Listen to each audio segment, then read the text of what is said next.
to live programming here at the More Freedom Foundation.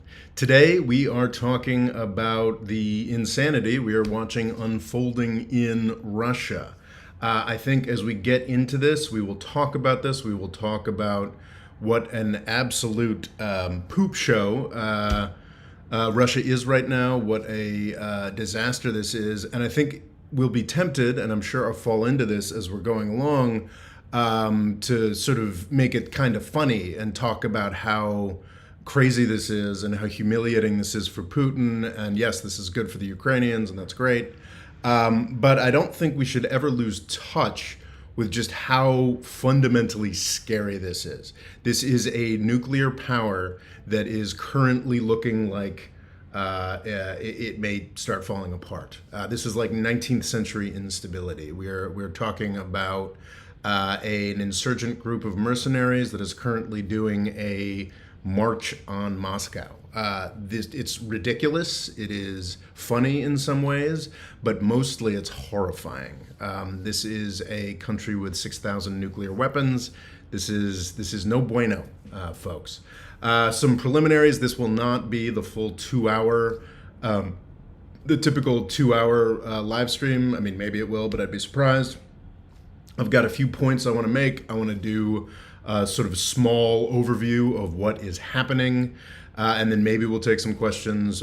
This is important to emphasize that this is evolving very, very quickly. Loga, the moderator, might be providing updates as we go along. There's rumors that the Wagner mercenaries, this insurgent group against the Russian state, could already be in Moscow. I'm not sure how much credit I give that, but if you look at what I was saying on Twitter and YouTube last night, like 10 hours ago, I've already been far superseded by events. So my skepticism about how crazy this coup or mutiny or whatever you want to call it, how crazy it can get, my skepticism has already been completely diffused. This is terrifying, and it's also pretty amusing when you just consider how repeatedly, for the United States over and over again over the past half century, and now for Russia, the basic lesson for bloodthirsty invaders is that you should not do it, and it is terrible for your country. Russia watched the United States really a much, much, much richer, more powerful, better organized, more institutionally stable country than itself, rip itself and its politics to shreds over a series of really stupid wars in the Middle East. And Russia was like, hey, Vladimir Putin specifically was like, hey, I want to try that out. And now we see what he gets. This is what happens when you try to invade a country in the period of industrialization in the 19th or 20th centuries. It is an idiotic thing to do, whether it's George W. Bush or Vladimir Putin, and one would hope that people would learn from this.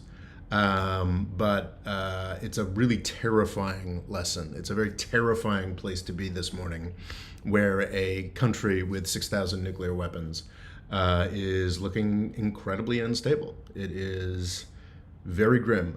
Little preliminary, if you're new here, there's a chat. Logo Cool Extreme is our moderator. There is no appeal from the court of Loga. You guys are allowed to say anything you want about me, my appearance, my ideas, any of the ideas expressed in this chat, as long as you're not overtly genocidal. But you are not allowed to disrupt the chat. You're not allowed to just keep spamming the comments, and you are not allowed to attack anybody else in the chat. You can attack the ideas of other people in the chat. You cannot attack each other. There is no appeal from the court of Loga. He will warn you if you are acting out. And then if you persist in that behavior, you will be banned for all time. So, yeah. What has happening? What has happened? What is happening? This is in the context of the ongoing fight between Russia and Ukraine, the Russian invasion of Ukraine over the past 8 months, I believe. Gosh, it was an incredibly long-lived assault. The main action of this war well, action has been taking place in this war everywhere, but since the fall of Kharkiv and Kherson to the Ukrainians, the main action has been sort of World War I style fighting around a small village called Bakhmut. And the forces that have been participating in this fight, which you can kind of call victorious, I suppose, at this point, but an extremely Pyrrhic victory. They took a couple miles, a single town, at the cost of 8 months of bloodshed and probably thousands of lives, if not tens of thousands of lives. The entity that was doing this fighting for the Russian state was a weird subdivision called the Wagner Group. The Wagner Group is a sad, pale imitation of the U.S., the extensive and very troubling U.S. military contracting industry. It's Russia's answer to that. And because it's a Russian answer to something that the U.S. does, it's crappier, it's more poorly resourced, and more likely to do insanely destabilizing things like attempt a coup against the Russian government. This is something I've been worried about in the longer term if the U.S. military industry like this is allowed to persist like this, maybe 50 years down the line. It took Russia about 9 years from the founding of this mercenary company from it to get to incredibly destabilizing, to incredibly important part of the Russian war effort to now at serious risk of overthrowing the Russian state. In 9 years, it's just a speed run. There's a lot of talk about, oh, is the U.S. Rome? And I think I've gone back and forth on that over the years. I think that Roman imperial models have extremely limited utility in this modern era, but it is interesting to watch Russia just do an absolute speed run. The worry with these military companies, these shady, independent militaries that both the United States and Russia run, is that perhaps they would start acting as a Russian Praetorian Guard and start trying to make decisions about how and who runs the empire. That appears to have happened almost immediately, in a blink of time, in 9 years, from the founding of the Wagner Group to now it making an assault on Moscow. That's what's happening. The details of this, there's certainly been a run-up to this. It was a puzzling aspect of the past 6 months or so. The fact that Yevgeny Prigozhin, this is the guy in charge of the Wagner Group, was able to speak out so negatively about the Russian military. Always deferential to Putin, but arguing as if Putin was some kind of czar who had been misled by his advisors. Acting that way and speaking out really, really angrily about the lack of support that the Wagner Group was getting in this fight in Ukraine. And it was surprising, it was puzzling that he was continued to allow to speak out like this, and it was sort of assumed that he must have Putin's sort of tacit endorsement. This was like a Putin strategy to avoid any blame going to Putin. No, it's our squabbling military commanders, some kind of deflection. Well, yesterday, things came to a head. The precise timeline of how this shook out will probably be argued over for quite some time. Prigozhin started making progressively more and more inflammatory statements.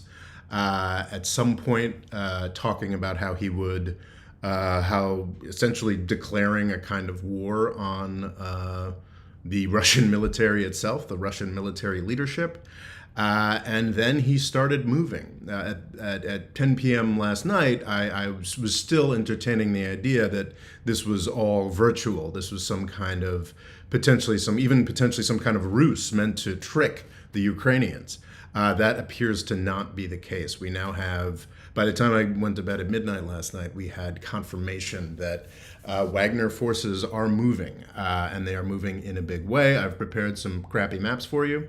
Here we have, this is closer in, this is the Ukraine. I don't have the front put together. This is taken off of Google Maps. But if you'll see Donetsk on that map there that I've just put in front of you, that is more or less where Bakhmut is. Bakhmut is a little bit to the west of Donetsk, and that is where the Wagner Group had been battling for the past, God, has it been a year that they fought over that, or 6 months, 8 months, something along those lines, at great cost. And Prigozhin was sitting there getting more and more voluble about his complaints.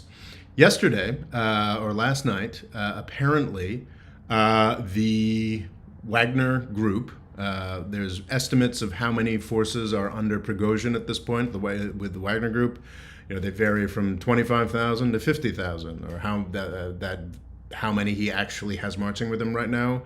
No idea. Moved into Russia, across that border to Rostov-on-Don, down in the corner there.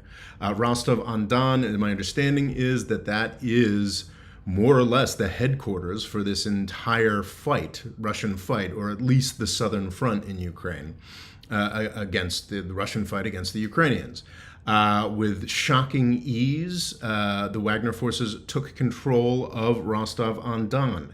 They have now moved up, this I'm quite confident of, that they have moved up this highway to Voronezh. I'm pretty sure I've mispronounced Voronezh, but that's where they are at the top of this map here. If we look at the bigger Russia map, I've got in red here, we've got Rostov-on-Don. This is the headquarters of the fight against Ukraine that the Wagner Group has already taken.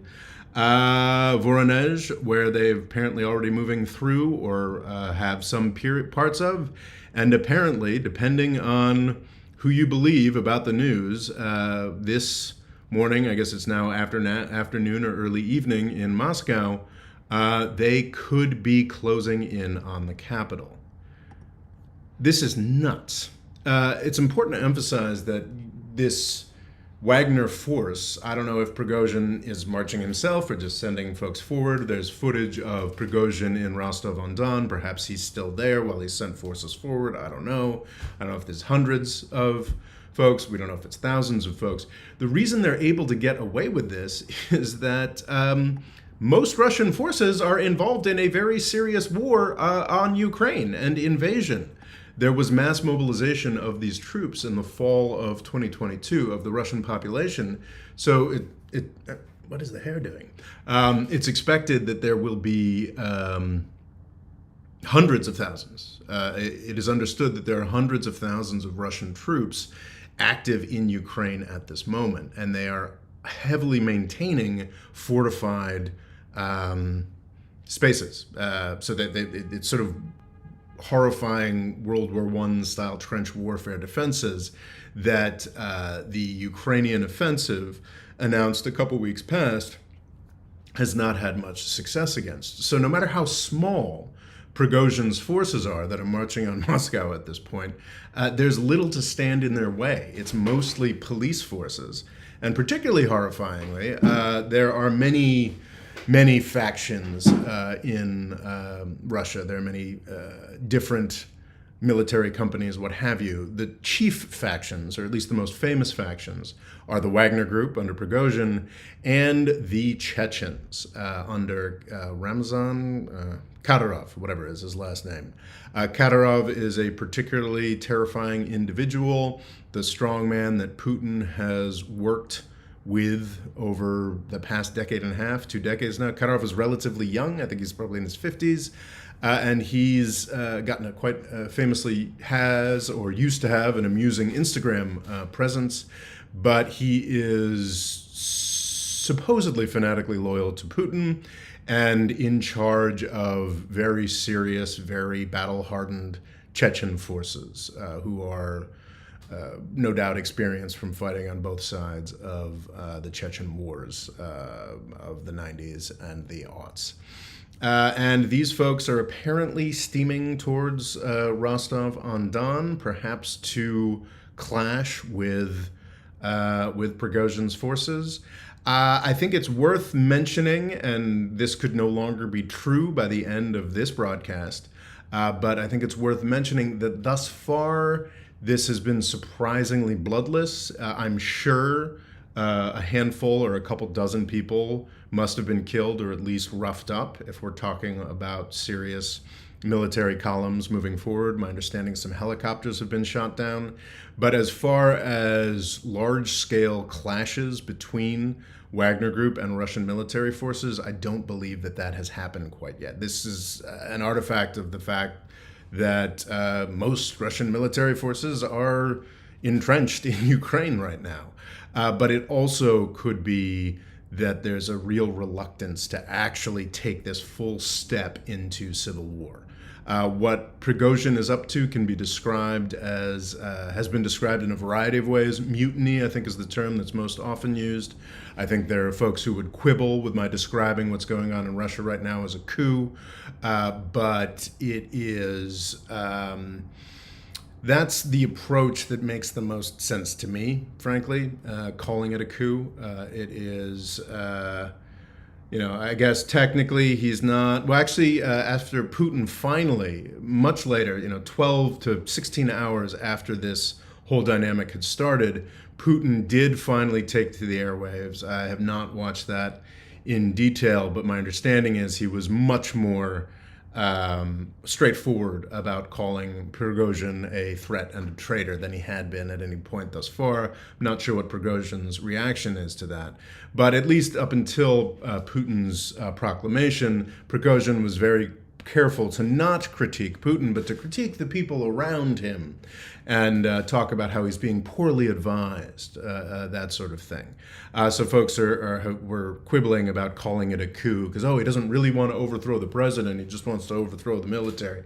And I think that's ridiculous. I mean, so I guess the French Revolution wasn't technically a coup either because they kept Louis XVI in power for 3 years after completely throwing out France's entire approach to things. So I think you can get a little bit lost in semantics here. Whether you want, it's probably not quite a civil war, but that's what we're talking about. We're talking about a civil war in a nuclear power. It's freaking terrifying, frankly. And really, really, really not cool. Some folks have questioned, what does the United States want here? What is the end game here? And I don't think the United States wants this. You may be tempted to imagine that Putin's terrible, and some replacement for Putin would be great. This is Yevgeny Prigozhin. This is a still, perhaps this is an unfair representation of him, but this is a still from one of his many statements over the past couple days. Now, I don't want to. Perhaps it's unfair. Maybe this poorly represents him, and I'm not someone who likes to talk about judging politics strictly on the basis of appearances of people. But I don't think that guy looks like a real improvement in Russian politics, Russian approach to things, I just don't think it's a good thing. And somebody on TikTok just said, "Oh, Wagner PMC, the now has CIA money." I maybe because there are a lot of people in the U.S. government who are pretty stupid, but I don't think anybody outside of the Ukrainians. So I think the Ukrainians are legitimately excited to see this, but I don't think anybody sane outside of the Ukrainians is anything other than terrified by the prospect of civil war in Russia. I think a lot of folks on Twitter have idly talked about break up Russia, decolonize Russia, this, that, and the other thing. If those people are serious about that and not just sort of talking shit on the internet, then they are insane. They're absolutely out of their minds. Because a breaking up Russia means a Russia that is parceling out nuclear materials left and right, selling it on the open market.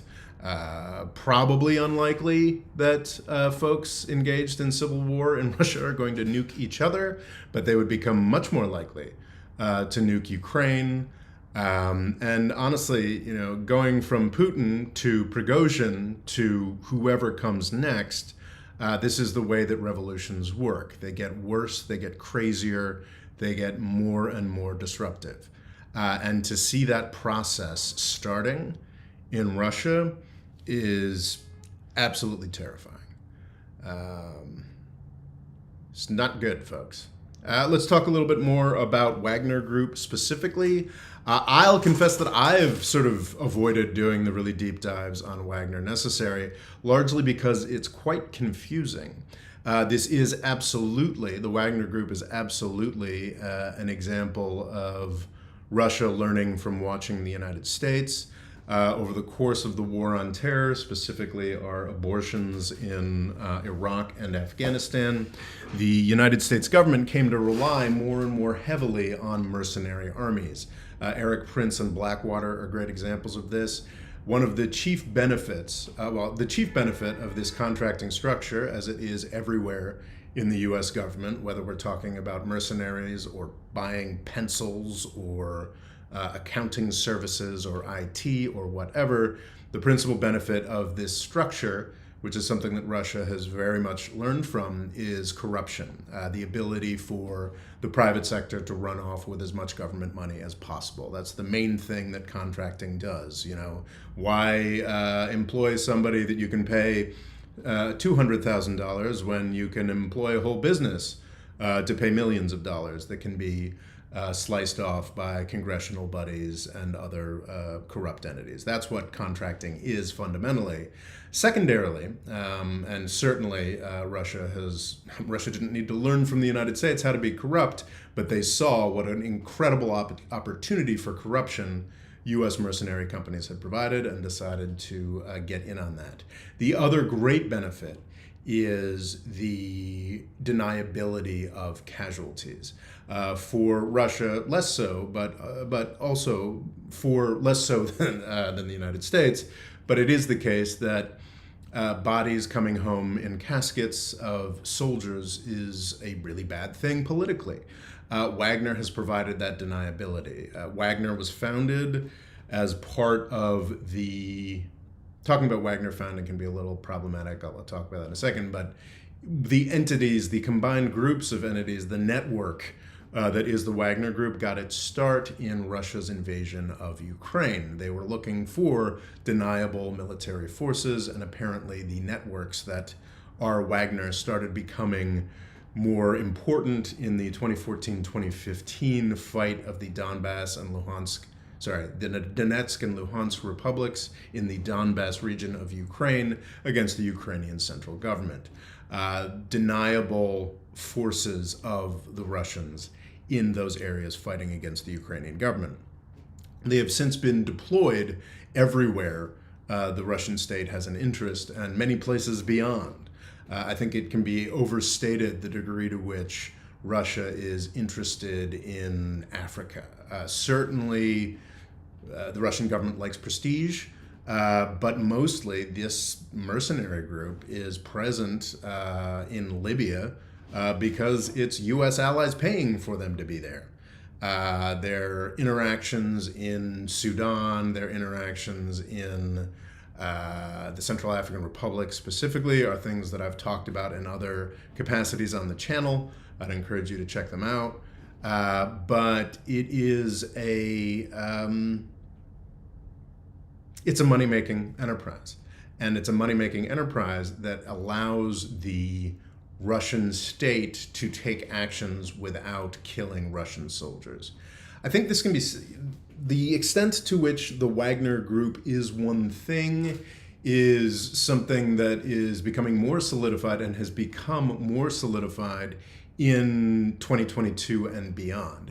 Before 2022, the existence of the Wagner Group, despite the fact that it had relations with countries like Saudi Arabia and the United Arab Emirates, was being paid heavily, was denied. Actually, Russia has some better laws on this than the United States does. It is officially illegal to have private armies in Russia. In the United States, it is not, unfortunately. But that official illegality has not stopped Wagner from existing and from becoming a larger and larger factor in Russian and world politics. 2022 specifically gave a tremendous impetus to the Wagner's official nature. Russia desperately needed forces, desperately needed experienced military forces, especially after Putin's disastrous choice to throw all his best troops at what he assumed would be an easy conquest of Kyiv and Ukraine that got all of his best troops killed. This made the experience of the Wagner groups much more important. Yevgeny Prigozhin, who had been linked to Wagner for years and denied it heavily, came out of the closet as sort of the head of Wagner Group and provided what a year ago looked like kind of a ridiculous figure.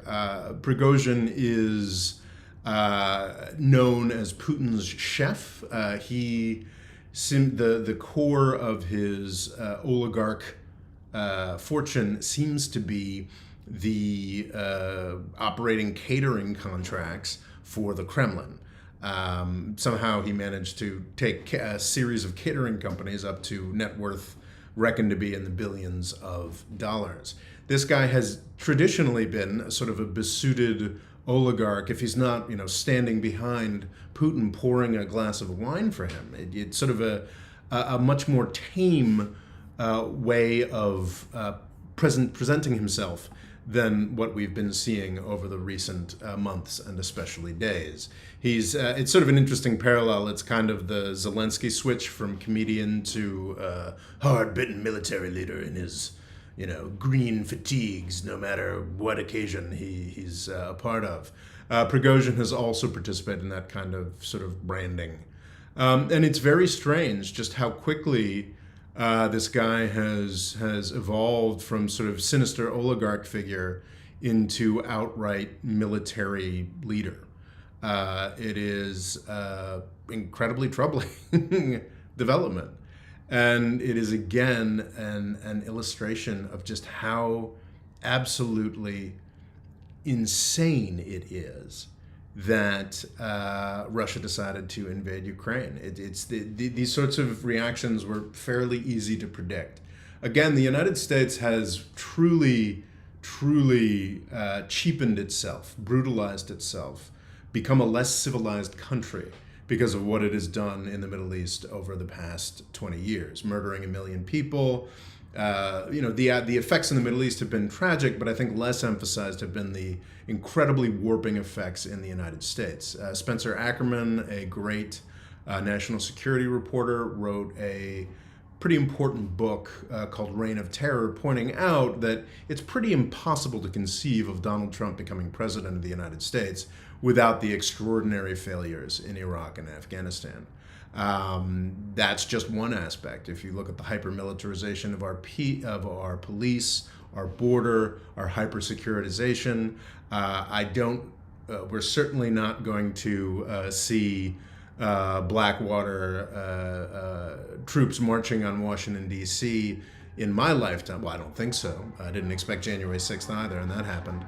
I don't expect we'll see that in our lifetime, but we are certainly participating in that cheapening, that devaluing of U.S. democracy and U.S. institutional worth with these wars. And Russia was as I've been saying for years, but has been a bit covered up by Pentagon propaganda and MSNBC propaganda talking about the scary, scary Russians.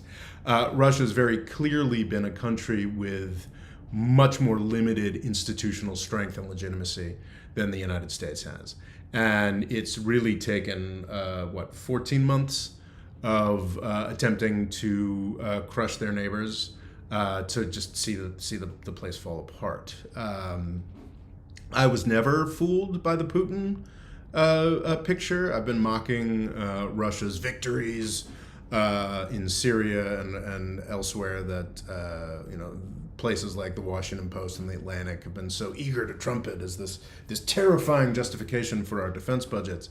But there's no question that in January of 2022, Russia was a much stronger looking country. Now it looks like a sad, terrifying joke. And that's what happens when you attempt to invade another country. Countries should not be doing that. I think that's most of the insight that I have. That's most of what I have to talk about. I guess I'll take some questions from YouTube and TikTok for another 20 minutes or so, and then I think I want this to be under an hour, so folks will click on it. So, okay. I got a super chat from Blah979. Thank you. That's very kind. Do you think this is more of a fight between various factions in Russia for position rather than a fight against Putin? Love the show. Thanks, Blah979. Do I? I think Putin, the way that I see Putin, is just this sort of consensus guy surfing on top of a bunch of folks who probably don't like each other much. And I think it's entirely possible for there to be, I don't know if it's not super plausible, but I could imagine an ongoing Russian civil war where both sides are proclaiming loyalty to Putin. It overstates it to say that he's just a figurehead, but he is, in addition to being a powerful actor in Russian politics, he is a figurehead that is important, but is also beholden to a wide range of interests. And Prigozhin is a tool that Putin created 100%. As Putin's chef, it's very strange to go from caterer to warlord, but that is a transition that Prigozhin definitely made. And with Putin's endorsement, but after making that transition, Putin came to rely on him to a great degree, which is where you get this very strange dynamic where Prigozhin, for months now, had been calling out the Russian military and getting away with it. D-Man33 asks a great question that I don't think I'm equipped to answer. How does Shoigu fit into this? Cue Hearts of Iron for Tuva jokes. The minutia of the relationship between Shoigu and Gerasimov and Prigozhin is a species, and Kadyrov and Putin is a species of Kremlinology that I simply have not gotten into. My understanding is that Shoigu and Gerasimov have roles with the official Ministry of Defense. They are generally seen, almost universally seen, as not doing a particularly good job. You may have noticed that Russia has not been anywhere near as successful in Ukraine as they had promised and expected. Yet Shoigu and Gerasimov stay stubbornly in place. And I've seen some tell that they've actually managed to remove successful Russian commanders because they are threatening to Shoigu and Gerasimov because of this incredible ossified just sort of level of corruption that we've got going on in the Russian state. And I think that's also partially why Prigozhin has been able to make as much progress as he has been able to make. It is because there's just such a corrupt, ossified mass of bullshit, for lack of a better word, that keeps people from making decisions quickly in Russia, that keeps people from making good decisions. So Wagner Group, as a sort of somewhat cohesive smaller unit, dramatically smaller unit with dramatically smaller resources, has been able to have a really outsized impact. It's just an indication of how poorly folks like Shoigu and the other generals have been managing things. I don't know if you guys are familiar with the term Kremlinology. This was a somewhat mocking term for what U.S. and European policy analysts would be up to during the Cold War, is just sort of sitting outside and trying to guess, like, is this figure important? And what does it mean that this figure, appeared with this figure at this point? And, I haven't seen Gerasimov in a while. It's something that I've generally stayed away from. Also, in part because I just find this whole Russia-Ukraine thing just so horrifying and so stupid and so unnecessary. Do you see any other factions joining Wagner? That's a really, really important question this morning, these days. So why has Wagner been able to make so much progress towards Moscow so quickly? Is it because they have people on their side, or is it because they have people who are just getting out of the way? Kadyrov right now is Kadyrov's forces are supposedly motoring towards Rostov-on-Don for some kind of confrontation. That is my expectation as well, but what if they get to Rostov-on-Don and they decide, actually, we think Prigozhin has a point. Why don't we march on Moscow together? I wouldn't venture to predict, Jay, but that is an excellent question this morning, and in the weekend to come. Fadel points out that Wagner pulling out of Libya would be the end of Haftar. That is. So I think some people are overstating Wagner, the importance of Wagner presence in Russia. This idea that Wagner pulling out is going to be some kind of revolutionary change. I'm not super on board with that idea. But I think in the context of the Central African Republic, I talked about this in detail in a Africa video you can find on the video tab. This was maybe 4 or 5 months ago. What is WTF is the U.S. doing in Africa? I think is the title of that video. The Wagner Group and Russia have sort of more or less taken over the Central African Republic with the endorsement of a Central African Republic strongman. This is kind of less of a big deal than you'd think. The Central African Republic is a very small country, but this has a very serious impact. The stepping out of the Wagner Group would have a very serious impact in Libya as well, as Fadel just pointed out there. Libya's strongman Haftar, real problem case, one of the worst and most irritating people on the planet, I think, has been heavily supported by Saudi Arabia and the UAE paying for Wagner forces. I think that Wagner pulling out of these places would be a really, really big deal. I do question the automatic thinking that they're going to pull out. If this time tomorrow or next week, Prigozhin is dead in a ditch and Putin has reconsolidated, presumably there will just be a new figure nominated to be in charge of the Wagner Group. Wagner's position in Africa is less about Russian state interests than it is about making money. And I don't think the Wagner troops, if this is as quick as I think we still expect this dynamic to be and hope and pray this dynamic to be, I don't expect the Wagner troops are going to be super excited to get on a plane to fly back to Russia to get shot by Putin. I think quite likely they'll just stay there and wait for Putin to assign a new boss. Or maybe that's entirely wrong. Who knows? It's very hard to predict. Do you think Russia's nuclear supply is under threat of seizure by Wagner? I don't think there's explicit threats of that. I don't think that's necessarily something that they would want to do at this point. They have higher priorities, but it is one of the greatest. It is the greatest power of the Russian state. It's tremendously symbolic and practical. And if this were to become a larger conflict, a larger civil war, then of course the Wagner elements would attempt to take some kind of control of Russia's nuclear weapons.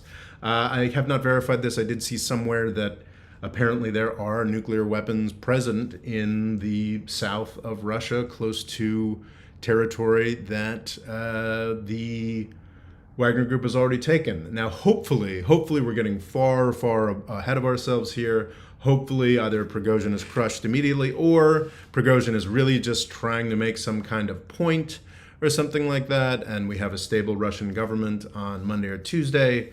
And that would be, hopefully that's what's happening. But if this drags on for weeks or months, then absolutely this is a threat to Russia's nuclear supply and makes us all much, much more vulnerable. Lawrence of Arabia says, "I hope he wins and takes over." I don't think that's a sensible thing to wish for. I know that. And I 100% expect and understand that Ukrainians are excited about this. I do hope that this disaster unfolding in Russia helps them to some higher degree of success in their offensive. I hope that works out for them. But I do think that the glee with which people have been talking about this, the sort of isn't it funny that Russia's falling apart, is kind of nuts. I think it is in the interest of the world that Russia has a stable government. put simply. Best case is that this ends very quickly and that Russia is somewhat chastened. There's no question that no matter what happens, if Prigozhin is dead in a ditch by the end of this broadcast, Putin has lost incredible power and legitimacy, and the Russian war effort has been cheapened in a massive, massive way. Nobody's going to forget that Prigozhin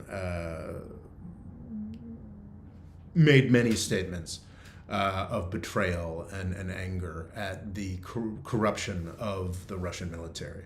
We know, from the West, from outside of Russia, we are very familiar with narratives about Russian military corruption. Prigozhin, who was the closest thing to a military hero, the closest thing to someone who had shown any success militarily for Russia over the past 16 months, has now publicly been declaiming the Russian state, the Russian military, and now possibly Putin as well, as traitors and corrupt folks pissing away Russia's power and patrimony. That's something that's going to stick. Putin is absolutely weakened by this. There's no question. And I don't have a problem with a weakened Putin that might be forced to withdraw substantially from Ukraine. I have no problem with that. But the idea of a full-blown civil war or a full-blown violent taking of power by Prigozhin, who does not strike me, has never struck anybody as a good guy, is not something to be rooting for. That is something I stand by pretty highly. Let's see, a kind of similar thing to the 1993 in Moscow thing. It's similar in terms of like how terrifying it is. In 1993, Gorbachev had inadvertently overseen the dissolution of the Soviet Union and tremendous breakdown in the amount of power that the Soviets had over Russian life. And in 1993, a group of Soviet hardliners threw him out of power. He was briefly restored to power, but it was not, this was I believe, also a long weekend. The coup was crushed largely by Boris Yeltsin, who at that point, it's crazy to remember that in 1993, he really seemed like a heroic figure standing up to these generals. And I think Gorbachev was returned to power over a Soviet Union that was in the process of ceasing to exist. That's a very different set of circumstances. A coup against Putin is a bunch of nasty bastards against a nasty bastard. The 1993 coup was a coup of a bunch of nasty bastards against a, kind of heroic, world historically positive figure. Also, the coup in 1993, these were both very official, very legitimate to a degree aspects of the Soviet state that were in combat against each other. We've got Putin, who I think is fairly described as a dictator, and a pretty insane one who's done incredible damage to the Russian state with this insane war, this sort of poor man's George W. Bush routine, against a guy who's completely batshit, out of his mind, war hero, caterer turned warlord. Obviously, communism was a bad idea, but the Soviet state had a variety of institutional pathways through which it worked for decades, and that was the coup was sort of a settling of those pathways and a final disposal of the Soviet Union. The 1993 coup had a result that was about as good as you can imagine. There is no positive result from this. The best possible result is that Putin, a less legitimized Putin, consolidates power at some point over the next couple days, and we avoid the incredibly horrifying prospect of a civil war in a nuclear power. That's still not great. 1993, it was possible to imagine like a positive trajectory. and a little bit of it actually had kind of a hopeful ending. It's hard to imagine. It's hard to imagine a hopeful ending here. So I don't see the prospects of sort of hope here. Will Ukraine make any military action during this? I'd say they are absolutely in the process of it. There are ongoing offensives. Ukraine's spring offensive finally got officially started in some point over the past couple weeks. And Ukraine will definitely attempt to take advantage of this. And that's the only really positive thing out of this, is that Ukraine's spring offensive now looks like it could make much more serious progress. Question, why did Russia attack Wagner? Apparently, depending on how you measure it, the timeline of this is always fraught. The conflict supposedly started when Russia bombed presumably Prigozhin's Wagner base in Bakhmut yesterday. I don't know how confirmed we have that that's happened, but that's not out of the range of imagination. I think that's the question. It's like, did Prigozhin start marching on Rostov-on-Don before his camp was bombed by the Russian military, and the FSB put out, I think, I'm not sure if the terminology is correct, but I believe a warrant for his arrest or something along those lines? Which came first? I think there's a lot of indication this morning that there was a lot more planning behind Prigozhin's march on Moscow than folks had assumed. And that's not really particularly consistent with, oh, no, he's just reacting to learning that the state security forces are coming after him. So I think talking about why did the Russian state attack Wagner is certainly Prigozhin's narrative that he was attacked by the Russian state. But just how easily and how straightforwardly his forces seem to be marching on Moscow is an indication that there was probably some prior planning. So if he was planning a coup against the Russian state, I don't think it's really fair to talk about the Russian state attacking Prigozhin. Let's see. Will Ukraine... Okay, so that's... super chats, comments with a super chat attached to them, of course, get priority, and I will answer those questions first. Wagner mercenaries weren't getting any more weapons and ammo from Russia. They were down 70%. My understanding is that Russia is running out of military material.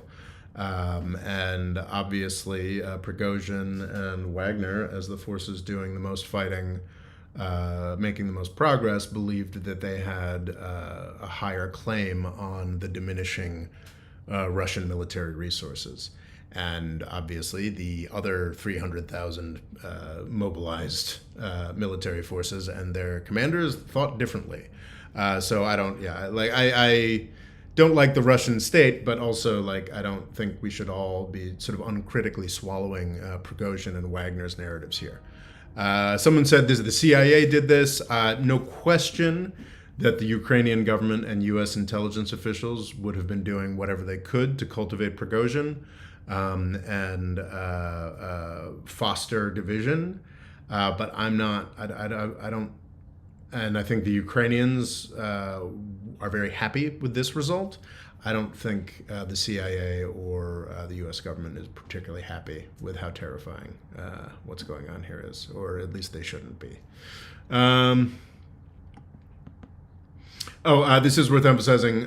Folks, if you want to continue this conversation tomorrow, I will be doing a Discord chat, sort of Discord Zoom call. We're going to have a discussion of what's going on tomorrow at noon.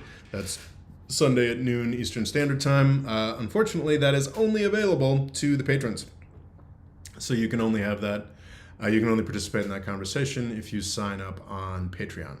If you sign up on Patreon, there's 2 monthly patrons-only events. We have the patrons-only newscast, where I talk about anything that the patrons want at length in a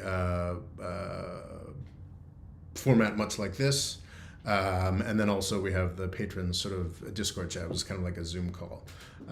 So yeah, and it's the Patreons are what keeps this channel going. So if you guys would consider signing up on Patreon, getting access to further coverage of all the many developments that are sure to happen over the next 25 hours, that'd be great. Please do sign up on Patreon. Logo Cool Extreme has put a link in the chat. Please do click on that. All right. I think we're probably closing down. Like I said, I want this to be under an hour. It makes it more likely that more people will. Well, if you know, as long as I'm over 200 people watching, I should probably, and almost 300 on TikTok, I should probably keep going, right? So I'll probably do another 10 minutes. What are our questions? You think Russia would end the war with Prigozhin? Is this going to lead to the end of the war? It's certainly possible to get hopeful. It's possible to envision this distraction leading to a collapse of the Russian front and possibly more of a Russian willingness to negotiate. That would be great. Yeah, that sounds awesome. But I think we should avoid getting too hopeful about that. Some of the movements, though, that we have seen lead me to believe that, yeah, we should be seeing serious Ukrainian progress. There are hundreds of thousands of Russian troops in Ukraine, but my understanding, and perhaps this is unfair, but my understanding is that the most mobile, the most effective forces that the Russians have on offer have been the Wagner forces and the Chechens that now appear to be mobilized to stop the Wagner forces' approach on Russia. So this is a really big deal. And that is, you know, if those folks are fighting each other instead of fighting Ukraine, then yeah, I think that the Ukrainian Spring Offensive, which probably unfairly was already being described by some people as like being bogged down and not making significant progress, this could become a much bigger deal, a much bigger and much more problematic deal for Russia. And that would be great. That would be nice. I mean, ideally, Putin crushes this and then decides he's not going to be able to make any more progress in Ukraine and everybody starts negotiating. Negotiation is good, but I would not be averse to Ukraine making big progress in Donetsk and Luhansk and destroying the land bridge before Putin feels he's forced to what's the word? Collaborate. You've recently spoken out against Ukraine joining NATO. Care to elaborate? Sure. Ukraine should be a European concern. I would argue that in part, obviously Putin is always most responsible for making this insane choice. But would he have made that insane choice if the United States wasn't so present in Europe? I would argue that NATO expansion and the U.S. presence in Europe is one of the main reasons that Vladimir Putin is still in charge of Russia. One of the main reasons why Russia descended into a dictatorship. For the time being, while the conflict is ongoing, obviously we can't back off on our support of Ukraine. We've made massive, massive commitments to these folks. And I do believe that it is, I'm not saying it's a morally immaculate thing to do. I think the United States played a much larger role in creating this war than is typically acknowledged. I've made videos about that. But all that said, defending Ukraine from Russia is the best thing that the United States military has done in my adult life. It's perhaps the only worthwhile thing we have done. So I don't think we're going to be backing off of that while the conflict is ongoing. However, we desperately, desperately need to be shifting this European defense responsibilities to the Europeans. It is a very wealthy place. It is absurd that the United States has spent so much time. And to be clear, the U.S. military, U.S. political figures have volunteered for this. It's not like the Europeans have somehow swindled us. In fact, whenever the Europeans have attempted to create their own defense infrastructure, the United States has done everything it can to stop that. So this is not a blaming the Europeans thing. But just for the sake of sanity, I definitely come from a more anti-interventionist, most U.S. military interventions are bad, we should stop doing that perspective. But even if you're from like a militant, hawkish, U.S. military needs to be successful against China mode, what we're doing in Ukraine is insane. And NATO is a institution that successfully created a rogue Russia to justify NATO's existence. And now that it's successfully done that, then yes, we can't. We simply can't shut down NATO yet. But we should not be looking for reasons to expand our commitment. I think that Ukraine should absolutely join the European Union. It should absolutely join Frontex, which appears to be the emerging military entity of European representation. But no, NATO is not a positive long-term thing. NATO was created to stop the Soviet Union. The Soviet Union was stopped. In fact, any U.S. president up until the first Bush would be absolutely shocked that U.S. proxies are now fighting, have won Kyiv. U.S. proxies have won Kyiv. This was the heartland of the Soviet Union. Like, our battle against the Soviet Union has been won completely. European Union GDP is something on the order of, I can't remember if it's only 5 times larger than Russia's or like 15 times larger than Russia's. Regardless, the Europeans can afford to do this themselves. Adding Ukraine to NATO is just a further commitment of the United States to be in Europe forever. And I don't think that's a worthwhile commitment to make. So yeah, that is why I'm against the NATO thing.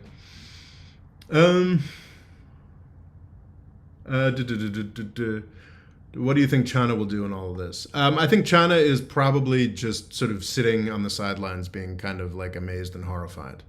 So yeah. Okay, James Corden. Well, that's mean. Yeah, I don't think, I think China has been pretty unimpressed with Russia ever since the invasion of Ukraine, especially because in February of 2022, Xi and Putin had a big meeting where China committed to a no-limits friendship. That friendship has since been proved to have many, many limits. So yeah, Xi unhappy about that. Zihan just posted a 3rd video on this. Well, that makes sense. You should. It makes sense for folks to be posting videos about this. This is a pretty big deal. And who knows? If there are further developments, maybe I'll do a public live early next week as well. But if you want to see me talking about this again tomorrow, I would suggest, are there any more Super Chats? If there aren't any more Super Chats, I think I'm probably going to call it at a nice 1 hour mark. So folks will click on this. If it gets much longer than 1 hour, nobody will click on this after I finish it. Rob is infinitely funnier than James Corden. Well, thank you, Logan. That's very kind. Yeah, if you want to hear me talk about this tomorrow, you can sign up on Patreon and join us for the Discord chat. If not, well, we'll see what happens, how things develop. All right, folks. Thank you so much for being here. I guess we should all hope and pray, if that's your bag, that Russia and Ukraine stop fighting, and after the Ukrainians win a few victories. And it'd be nice if fewer people died and we didn't end up with World War III. So anyway, thank you so much. And I guess I hope everything works out all right for everybody.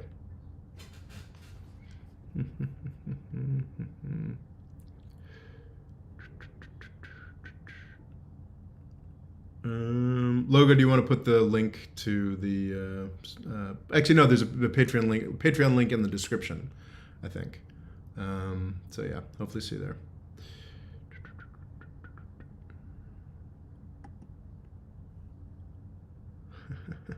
That's funny.